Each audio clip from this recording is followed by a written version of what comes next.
Hello friends, exam clear SK में आपका स्वागत है। फ्रेंड्स, अभी एग्ज़ाम क्लियर एसके को सब्सक्राइब नहीं किए हैं और इस वीडियो पर नए हैं तो वीडियो को सबसे पहले जाकर नीचे सब्सक्राइब कर लीजिए और वीडियो को लाइक शेयर कर दीजिए। फ्रेंड्स, आज हम लोग पढ़ने वाले हैं मोस्ट इंपॉर्टेंट जीके और जीएस। जीके और जीएस के मोस्ट इंपॉर्टेंट क्वेश्चन करने वाले हैं।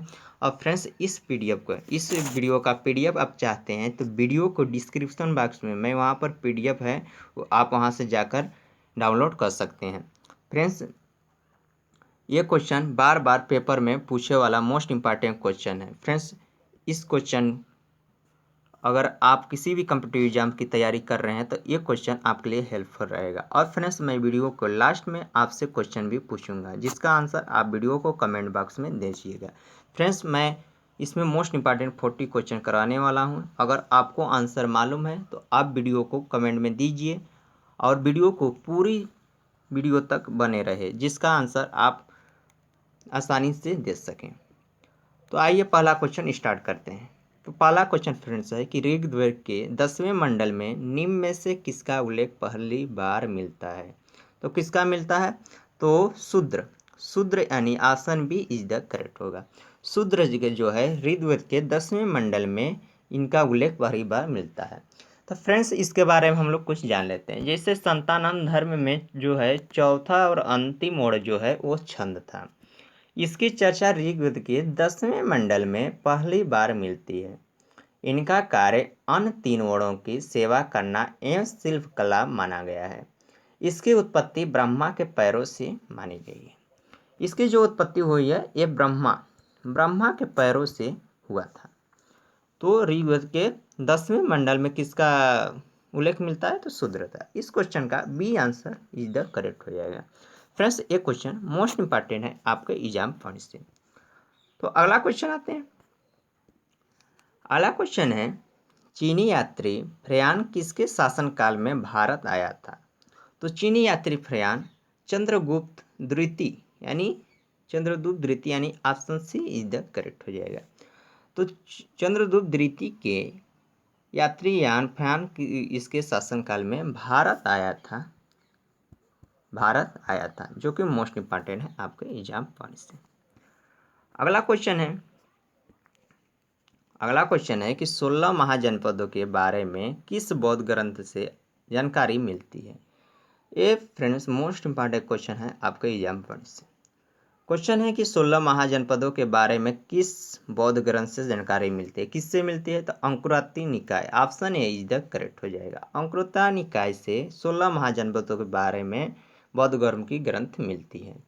फ्रेंड्स, ये क्वेश्चन एसएससी में पूछा हुआ मोस्ट इंपॉर्टेंट क्वेश्चन है। फ्रेंड्स, वीडियो को अभी लाइक नहीं किए हैं तो वीडियो को सबसे पहले लाइक और शेयर और सब्सक्राइब करते जाइएगा जिसका नोटिफिकेशन आप तक पहुंचता रहे। अगला क्वेश्चन है कि निम्न में से किस सुल्तान ने बाजार नियंत्रण व्यवस्था लागू की थी? निम्न में से किस सुल्तान ने बाजार नियंत्रण व्यवस्था लागू की थी? तो किसने किया था? Alauddin Khilji, option C is the correct हो जाएगा। अलाउद्दीन खिलजी ने सुल्तान बाजार की नियंत्रण व्यवस्था लागू की थी। तब फ्रेंड्स, इसके बारे में कुछ इंपॉर्टेंट पॉइंट जानते हैं। जैसे कि अलाउद्दीन के आर्थिक सुधारों में सबसे प्रमुख सुधार उसकी बाजार नियंत्रण नीति है। इन्होंने बाजार में निम्नलिखित विभाग नियुक्त किए हैं। जैसे में इन्होंने सहाना ए मंडी बाजार अधीक्षक, नासिर मापतौल की अधिकारी और परवाना नबीस प्रमुख की अधिकारी भी नियुक्त की है। तो ये क्वेश्चन आपसे पूछ लिया जाता है बार बार। अगला क्वेश्चन है कि प्रसिद्ध हल्दीघाटी का युद्ध 1576 ईस्वी में किनके मध्य लड़ा गया था? तो प्रसिद्ध हल्दीघाटी का युद्ध 1576 में अकबर और महाराणा प्रताप के बीच में लड़ा गया था। इस क्वेश्चन का C answer is the correct हो जाएगा। तो फ्रेंड्स, राजपूत और मुगल सैनिकों के मध्य हल्दी घाटी का युद्ध जून 1576 में लड़ा गया था। बादशाह अकबर ने मेवाड़ को पूर्ण रूप से जीतने के लिए राजा मान सिंह एवं आफस खां के नेतृत्व में महाराणा प्रताप के विरुद्ध विशाल सेना आक्रमण के लिए भेजी थी और ये युद्ध उसी समय जून 1576 ईस्वी में लड़ा गया था। किसके बीच में? अकबर और महाराणा प्रताप से। इस क्वेश्चन का C answer is the correct हो जाएगा। फ्रेंड्स, वीडियो को आप सब्सक्राइब सबसे पहले कर लीजिए, जिसका नोटिफिकेशन आप तक पहुंचता रहे। अगला क्वेश्चन है, ललित कला अकादमी की स्थापना किस वर्ष हुई थी? तो ललित कला अकादमी की स्थापना किस वर्ष हुई थी? तो ललित कला अकादमी की स्थापना कब हुई थी? तो 1954 ईस्वी में 1954 ईस्वी में ललित कला अकादमी की स्थापना हुई थी, जो कि मोस्ट इम्पॉर्टेंट है आपके एग्जाम पॉइंट से। अगला क्वेश्चन है कि उस्ताद बिस्मिल खल्ला खां का संबंध किस वाद्य यंत्र से है? तो उस्ताद बिस्मिल खल्ला खां का संबंध शहनाई किससे है फ्रेंड्स? शहनाई। तो shehnai option A is the correct है। शहनाई से उस्ताद बिल्लम शाह का संबंध है, जो कि मोस्ट इम्पॉर्टेंट है आपके एग्जाम पॉइंट से। तो फ्रेंड्स अब इसके बारे में कुछ जान लेते हैं, उस्ताद बिस्मिल खल्ला कौन थे? उस्ताद बिस्मिल खल्ला खां हिंदुस्तान के विख्यात शहनाई वादक थे। इनका जन्म डुमराव बिहार में हुआ था। वर्ष 2001 में इनको भारत के सर्वोच्च नागरिक सम्मान भारत रत्न से भी सम्मानित किया जाएगा। प्रश्न यहाँ पर क्वेश्चन पूछ सकता है कि उस्ताद बिस्मिल खल्ला का किस पुरस्कार से सम्मानित किया गया था? तो किससे किया गया था? भारत रत्न से सम्मानित किया गया था, जो कि मोस्ट इम्पॉर्टेंट है आपके एग्जाम पॉइंट से। अगला क्वेश्चन है फ्रेंड्स, अगला क्वेश्चन है कि निम्नलिखित में से कौन सा युग्म सम्मिलित नहीं है? तो इसमें सम्मिलित नहीं है ये बताना है। तो कौन सा सम्मिलित नहीं है? तो हरिप्रसाद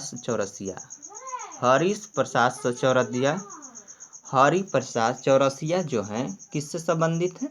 तो ये चौरसिया बांसुरी से, ये सही है। अहमद अली खां किससे संबंधित है? तो सरोद से, ये भी सही है। निजिल बनर्जी किससे संबंधित है? सितार से। और शिव कुमार शर्मा ये किससे संबंधित है? ये वायलिन से संबंधित नहीं है। ये किससे संबंधित है? ये संतूर वादक से संबंधित है। किससे है? संतूर वादक से संबंधित है, वायलिन यहाँ पर नहीं होगा। तो ये D option is the correct हो जाएगा। तो इसमें सम्मिलित नहीं है वो बताना था फ्रेंड्स। तो सम्मिलित कौन सा नहीं है? तो डी ऑप्शन इज द नहीं था। शिव कुमार शर्मा किससे हैं? संतूर वादक से, जो कि मोस्ट इम्पॉर्टेंट है आपके एग्जाम पॉइंट से। अगला क्वेश्चन आपके स्क्रीन पर, अगला क्वेश्चन है कि अंधकारम महाद्वीप है। अंधकारम महाद्वीप कहाँ पर स्थित है?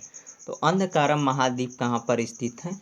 तो आप इस क्वेश्चन का आंसर बताइए फ्रेंड्स। अगर मालूम होगा तो आप इसका आंसर बताइए।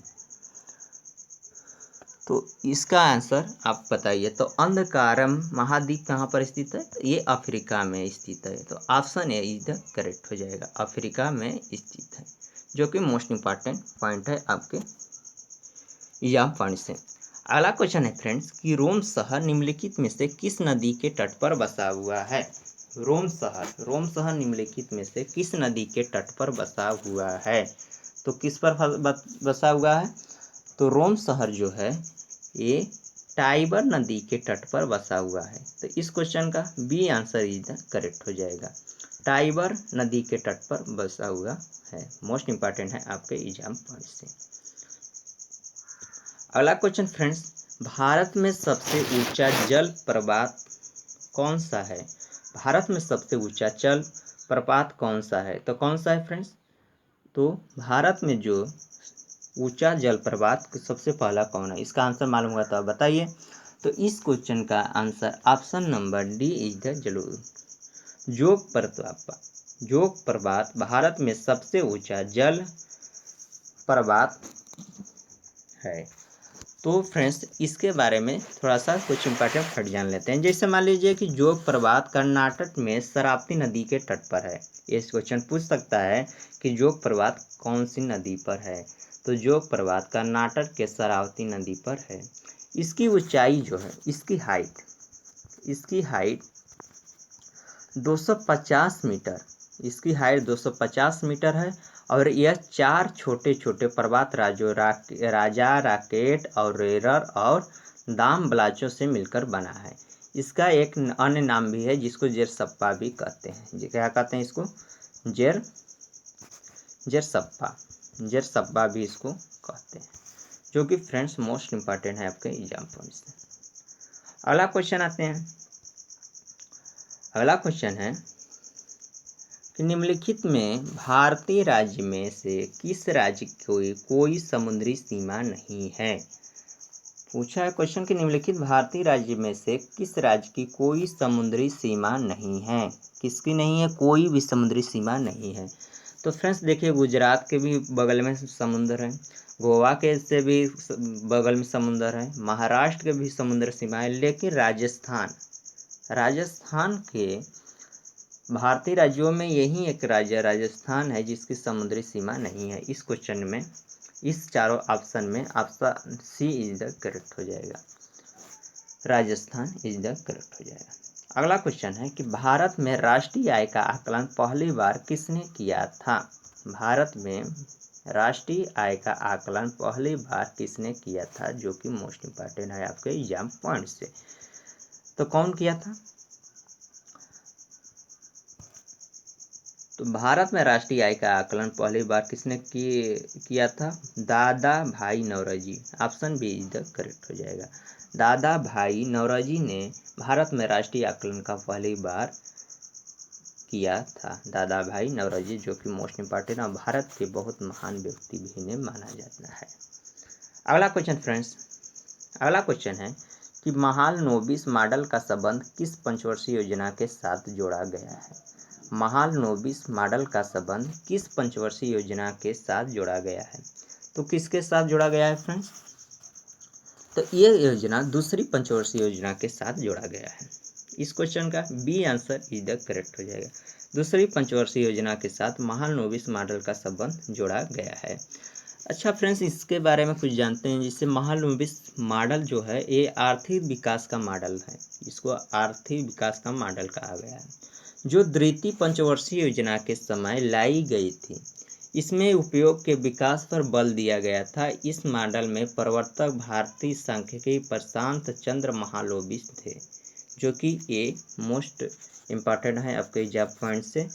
इस क्वेश्चन का B answer is the correct हो जाएगा। अगला क्वेश्चन फ्रेंड्स, अगला क्वेश्चन ये रहा आपके स्क्रीन पर।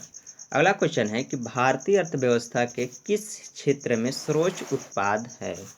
भारतीय अर्थव्यवस्था के किस क्षेत्र में सर्वोच्च उत्पादक है। तो किस में है फ्रेंड्स? तो परिवहन, संचार एवं वाणिज्य। Option B is the correct answer हो जाएगा। जो भारतीय अर्थव्यवस्था के किस क्षेत्र में सर्वोच्च उत्पाद है, तो परिवहन, संचार एवं वाणिज्य में सबसे ज़्यादा हमें यहाँ पर उत्पाद सर्वोच्च माना गया है। जिससे कि भारतीय अर्थव्यवस्था में से सेवा क्षेत्र का योगदान बेहद प्रभावशाली है। वर्तमान में सेवा क्षेत्र में 10%, कितने परसेंट? 10% वार्षिक वृद्धि दर से, और इसमें प्रतिस्पर्धी से निवेश 35%, जबकि आयात निर्यात में 60% भूमिका निभाता है। कितना परसेंट निभाता है? 60% भूमिका निभाता है। विश्व निर्यात में भारत की भागीदारी 2 से 7% के बीच है, जो कि मोस्ट इंपॉर्टेंट है आपके एग्जाम पॉइंट्स में। अगला क्वेश्चन है फ्रेंड्स, अगला क्वेश्चन है कि निम्न में से कौन सी रीट ऐसी है जो केवल किसी सरकारी पदाधिकारी के विरुद्ध लागू की जा सकती है। कौन सी ऐसी विधि है, कौन सी ऐसी विरुद्ध है जो कि केवल किसी सरकारी पदाधिकारी के विरुद्ध लागू की जाती है। तो कौन सी है फ्रेंड्स? तो परमादेश यानी option B is the correct answer हो जाएगा। परमादेश जो है एक ऐसी रीट है जो केवल किसी सरकारी पदाधिकारी के विरुद्ध लागू की जा सकती है। मोस्ट इंपॉर्टेंट है आपके एग्जाम पर, एक क्वेश्चन बार बार पूछे जाते हैं। अगला क्वेश्चन है फ्रेंड्स, भारत में नागरिक कितने वर्ष की आयु में वोट दे सकते हैं। एक सिंपल क्वेश्चन आपको यहाँ पर मिल गया है। तो भारत में नागरिक कितने वर्ष की आयु में वोट दे सकते हैं? तो 18 वर्ष, यानी option A is the correct answer. 18 वर्ष के कोई भी नागरिक भारत में वोट देने के लिए सक्षम हो सकता है। फ्रेंड्स, यदि आप वीडियो को लाइक नहीं किए हैं तो वीडियो को लाइक कर दीजिए, और शेयर नहीं किए हैं तो जल्दी से शेयर और सब्सक्राइब कर लीजिए। और अगला क्वेश्चन है फ्रेंड्स, अगला क्वेश्चन है कि राष्ट्रपति रामनाथ कोविंद द्वारा 1 सितंबर 2017 को किस राज्य में हार्बिन फेस्टिवल का उद्घाटन किया गया था, जो कि मोस्ट इंपॉर्टेंट है क्वेश्चन आपके एग्जाम पॉइंट से। तो राष्ट्रपति रामनाथ कोविंद द्वारा 1 सितंबर 2017 को किस राज्य में हार्बिन फेस्टिवल का उद्घाटन किया गया था, तो किसका किया गया था फ्रेंड्स, ये नागालैंड के राष्ट्रपति रामनाथ कोविंद द्वारा 1 सितंबर 2017 को हार्बिन फेस्टिवल का उद्घाटन किया गया था। इस क्वेश्चन का डी आंसर इधर करेक्ट हो जाएगा। अगला क्वेश्चन,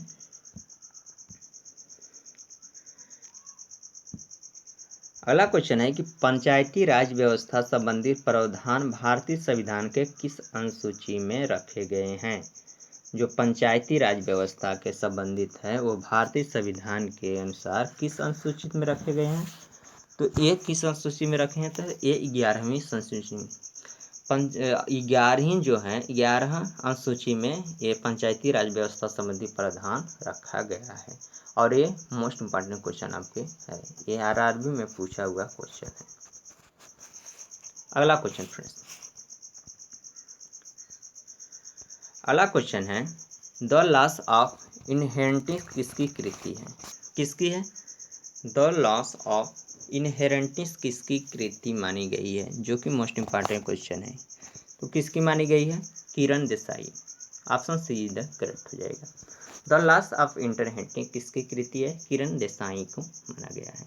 फ्रेंड्स इसमें 2-3 बुक हैं, जैसे कि देखिए अनुरुंधिक राय का ये the God of small things जो है ये अनुरुंधिक राय का है। अच्छा, किरण देसाई का आप देख रहे हैं द लॉस ऑफ इनहेरिटेंस है।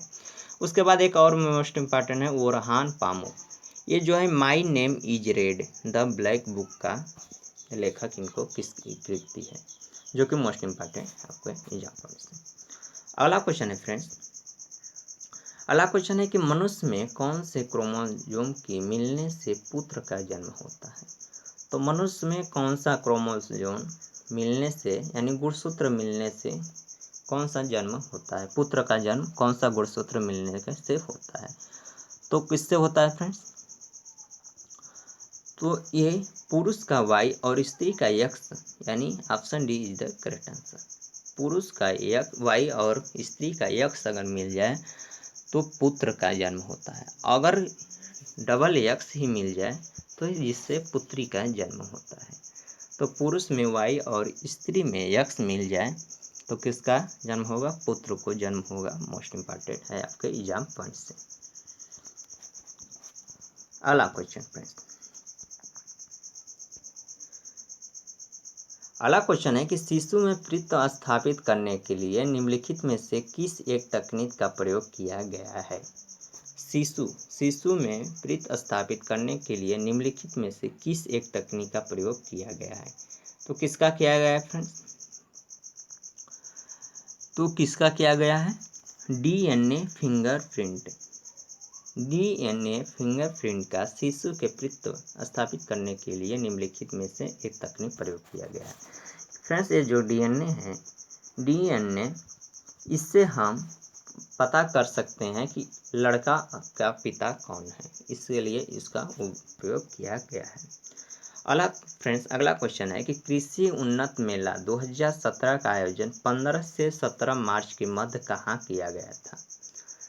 कृषि उन्नत मेला 2017 का आयोजन 15 से 17 मार्च के मध्य कहाँ किया गया था, ये मोस्ट इम्पॉर्टेंट आपके एग्जाम पॉइंट्स। तो कहाँ किया गया था, ये नई दिल्ली में किया गया था। मोस्ट इम्पॉर्टेंट है आपके एग्जाम पॉइंट्स से। अगला क्वेश्चन है फ्रेंड्स, अगला क्वेश्चन है कि भारत को सामरिक दृष्टि से कमजोर करने हेतु चीन ने श्रीलंका के किस बंदरगाह में निवेश किया था, तो किस में किया था फ्रेंड्स, तो ये हम्बनटोटा बंदरगाह, option C is the correct हो जाएगा।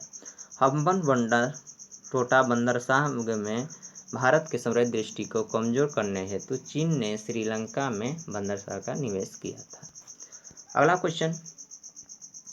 क्वेश्चन है कि जब वाष्प दाब वायुमंडलीय दाब के बराबर हो जाता है तो द्रव पर क्या प्रभाव डालता है, तो द्रव पर क्या प्रभाव डालता है, जब वाष्प दाब वायुमंडलीय दाब के बराबर हो जाता है तो द्रव पर क्या प्रभाव डालता है फ्रेंड्स क्या प्रभाव डालता है?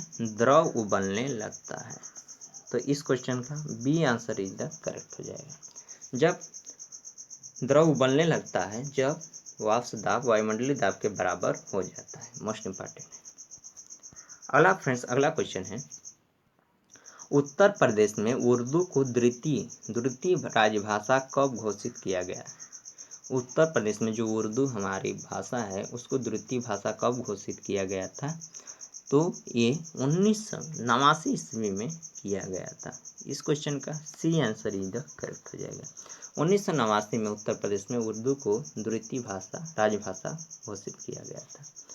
अगला क्वेश्चन है, उत्तर प्रदेश के निम्नलिखित में से कौन सी जनजाति को बनरोत के नाम से भी जाना जाता है? तो किसको जाना जाता है बनरोत के नाम से?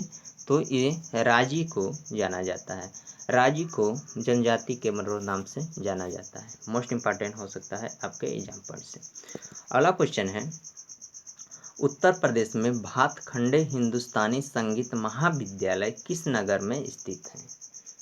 उत्तर प्रदेश के भातखंडे हिंदुस्तानी संगीत महाविद्यालय किस नगर में स्थित है? तो ये फ्रेंड्स इस क्वेश्चन का कौन से ऑप्शन हो जाएगा? ऑप्शन नंबर ए इधर करेक्ट हो जाएगा। लखनऊ में। क्या? लखनऊ, जो कि उत्तर प्रदेश में है। उत्तर प्रदेश के भातखंडे में संगीत महाविद्यालय के नगर में स्थित है। मोस्ट इंपॉर्टेंट है आपके एग्जाम पॉइंट से। अगला क्वेश्चन है, उत्तर प्रदेश में सर्वाधिक प्रचलित लोक नृत्य निम्नलिखित में से कौन सा है? तो कौन सा है? उत्तर प्रदेश में नौटंकी। Option A is the correct हो जाएगा। नौटंकी उत्तर प्रदेश में सर्वाधिक प्रचलित लोक नृत्य है, जो कि मोस्ट इंपॉर्टेंट है आपके एग्जाम पॉइंट से। अगला क्वेश्चन फ्रेंड्स, अगला क्वेश्चन है कि उत्तर प्रदेश में मंत्रिमंडल का कार्य राज्य की नीतियों को निर्धारण कार्यपालिका पर नियंत्रण एवं विविध विभागों के मध्य स्वयंवर करना होता है। बताइए यह किसके प्रति उत्तरदायित्व है? तो किसके प्रति उत्तरदायित्व है स्वयंवर या कार्यपालिका? क्वेश्चन बोला है उत्तर प्रदेश में मंत्रिमंडल का कार्य राज्य की नीतियों को निर्धारण कार्यपालिका पर नियंत्रण एवं विविध विभागों के मध्य स्वयंवर करना होता है। बताइए किसके प्रति उत्तरदायित्व है? तो ये किसके प्रति उत्तरदायित्व है? तो ये कौन कर सकता है? विधानसभा। राज्य में कौन कर सकता है? विधानसभा, यानी विधानसभा कर सकता है। विधानसभा जो है ये उत्तर प्रदेश के मंत्रिमंडल का कार्य राज्य की नीतियों के निर्धारण कार्यपालिका के नियंत्रण एवं विविध विभागों के मध्य स्वयंवर करना किसका कार्य होता है? विधानसभा का। इस क्वेश्चन का C answer is the correct हो जाएगा और मोस्ट इंपॉर्टेंट है आपके एग्जाम पॉइंट से। अगला क्वेश्चन है फ्रेंड्स, कृषि श्रमिक सामाजिक सुरक्षा योजना उपलब्ध कराती है। कौन कराती है? जो कृषि श्रमिक सामाजिक सुरक्षा योजना है ये कौन कराता है? ये पेंशन तथा बीमा लाभ करवाता है। इस क्वेश्चन का C answer is the correct हो जाएगा। तो कृषि श्रमिक को सामाजिक सुरक्षा व मूलभूत आवश्यकताओं को पूरा करने के साथ साथ उन्हें पेंशन लाभ व बीमा लाभ जैसी सुविधाएं देने के प्रयास में भारत सरकार ने श्रम मंत्रालय का यह एक प्रमुख कार्यक्रम योजना है। तो इस क्वेश्चन का C answer is the correct हो जाएगा। अगला क्वेश्चन है कि उत्तर प्रदेश समाज कल्याण विभाग स्थापित किया गया था। उत्तर प्रदेश का समाज कल्याण विभाग स्थापित कब किया गया था? कब किया गया था फ्रेंड्स? तो ये 1955 ईस्वी में किया गया था। तो इस क्वेश्चन का B answer is the correct हो जाएगा। उत्तर प्रदेश समाज कल्याण विभाग स्थापित 1955 में किया गया था। अगला क्वेश्चन है फ्रेंड्स, राष्ट्रीय हित के लिए किस प्रभावी को बनाने की जरूरत है? राष्ट्रीय हित के लिए किससे प्रभावी बनाने की जरूरत है? तो किसको बनाने के लिए जरूरत है? तो पुलिस व्यवस्था। Option A is the correct answer.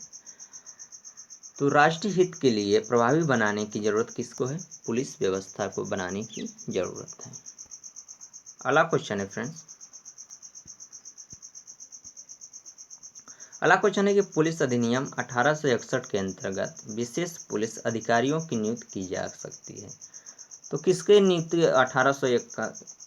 Police अधिनियम 1861 के अंतर्गत विशेष पुलिस अधिकारियों की नियुक्ति किसके द्वारा किया जा सकता है? तो किसके द्वारा किया जा सकता है?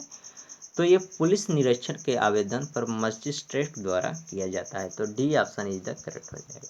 फ्रेंड्स, वीडियो को यदि आप अभी लाइक नहीं किए तो जल्दी से फटाफट वीडियो को लाइक करते जाइए और थकिए नहीं, चलते रहिए। मोस्ट इंपॉर्टेंट क्वेश्चन करने वाले हैं और यदि आप किसी भी कॉम्पिटिटिव एग्जाम की तैयारी कर रहे हैं तो यहाँ से क्वेश्चन आपको देखने को ही मिलेगा। अभी वीडियो को सब्सक्राइब नहीं किए तो सबसे पहले वीडियो को सब्सक्राइब कर लीजिए। हाँ चला।